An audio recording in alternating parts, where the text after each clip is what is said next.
ठंड का मौसम शुरू हो चुका है। ठंड का मौसम शुरू होते ही कई तरह की बीमारियों का खतरा भी बढ़ जाता है, जैसे सर्दी, जुकाम, सांस लेने में तकलीफ वगैरह वगैरह। वैसे तो दिखने में ये तकलीफें आम नजर आती हैं, लेकिन कुछ लोगों के लिए ये मौसम किसी बड़े संकट से कम नहीं होता है।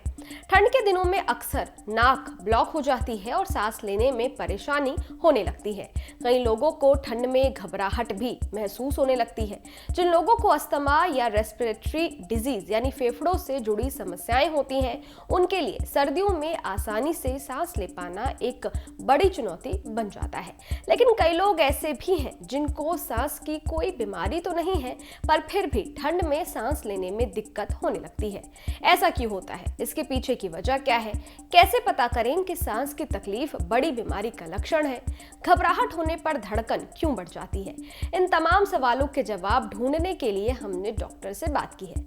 नमस्कार, मैं हूं अदिति शाह। स्वागत है आप सभी का हेल्दी नेशन के इस एपिसोड में। सर्दियों के मौसम में हवा ठंडी और ड्राई होती है। इस दौरान मौसम में मॉइस्चर कम होता है, जिससे त्वचा में रूखापन तो बढ़ता ही है, साथ ही सांस लेने में तकलीफ का सामना भी करना पड़ता है। सर्दियों के दिनों में हम सब अपने आसपास का तापमान तो गर्म कर लेते हैं और अचानक से जब बाहर जाते हैं, किसी काम से बाहर निकलते हैं, तो ठंडी हवा के कांटेक्ट में आ जाते हैं। यूं अचानक से तापमान में बदलाव होने से फेफड़ों की फंक्शनिंग पर भी असर पड़ता है और सांस लेने में तकलीफ होने लग जाती है। देखिए, ठंड के वक्त सांस लेने में क्या होता है, परेशानी सांस लेने में कि ठंड के वक्त जो है हमारा जो ब्रोंकल ट्री है या जो लंग्स की जो एक ट्री है, जो एक चैनल है, उसमें संकुचन आ जाता है। वो एक रास्ता छोटा हो जाता है। तो उस रास्ते में छोटा जब हम सांस लेते हैं तो हमें महसूस होता है कि हमें सांस लेने में तकलीफ़ हो रही है। या अपर वे में जैसे नाक है, नोस्ट्रिल है, गले हैं, इसमें कोई इन्फेक्शन हो जाता है तो भी हमें सांस लेने में तकलीफ होती है। तो संकुचन के कारण हमें सांस लेने में तकलीफ होने लगती है। और जिन लोगों को सांस की बीमारी है, जैसे अस्थमा है, क्रोनिक ऑब्स्ट्रक्टिव एयरवे डिजीज़ है, उन लोगों को ये परेशानी ज़्यादा हो जाती है। हमारी बॉडी में जितने भी ऑर्गन्स या मांसपेशियां हैं, उन्हें ऑक्सीजन की ज़रूरत होती है और ये ऑक्सीजन की ज़रूरत पूरी होती है हमारे फेफड़ों से। जब हमें सांस लेने में तकलीफ होती है तो ऑक्सीजन सही तरीके से हमारी बॉडी में नहीं पहुंच पाता है। ऐसे में हार्ट शरीर में ऑक्सीजन की कमी को पूरा करने की कोशिश करने लगता है। हार्ट ज़्यादा बार पंप होता है और हमें दिल की धड़कन ज़्यादा बार महसूस होने लगती है, क्योंकि ऑक्सीजन की डिमांड को लंग्स की जगह हार्ट पूरा करने की कोशिश करने लगता है। देखिए, वही मैंने बताया कि जो सांस की नलियां हैं या जो धमनियां हैं, उसमें संकुचन हो जाता है।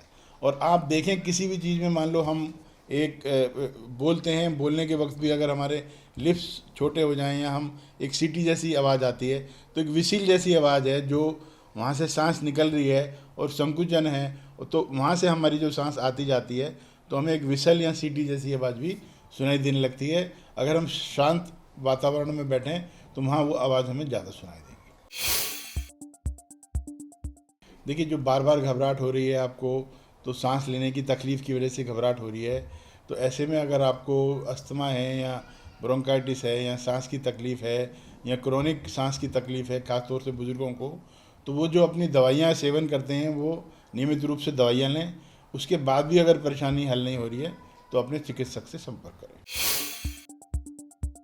देखिए, अगर आपकी सांस की तकलीफ़ जो है वो बढ़ती जा रही है, मान लो कभी कभी आपको सांस की तकलीफ़ होती है जब आप एक नया काम करते हैं, एक भारी काम करते हैं, तो सांस की तकलीफ़ होती है।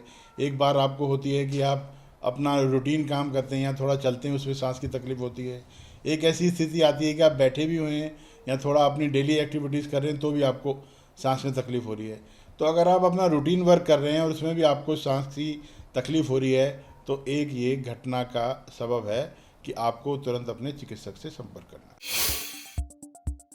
है। देखिए, अगर आपको क्रोनिक या लंबी सांस की बीमारी है तो आपको कुछ दवाई प्रिस्क्राइब की जाती हैं। वो दवाई आपको नियमित रूप से लेनी है।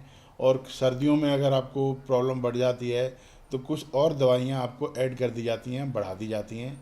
तो उन दवाइयों का आप नियमित सेवन करेंगे तो आपको सांस की तकलीफ़ ज़्यादा आएगी नहीं और ज़्यादा बढ़ने वाली जो परेशानी है उससे बचा जाएगा। तो सुना आपने डॉक्टर साहब ने क्या कहा। ठंड में सांस लेने में तकलीफ कई वजह से हो सकती है, लेकिन अगर आप रूटीन वर्क कर रहे हैं और इस बीच आपको सांस लेने में लगातार दिक्कत हो रही है तो फौरन डॉक्टर से मिलें। कैसी लगी आपको हमारी ये जानकारी, कमेंट बॉक्स में जरूर बताएं। हेल्थ और फिटनेस से जुड़ी तमाम जानकारियों के लिए देखते रहें न्यूज नेशन। शुक्रिया।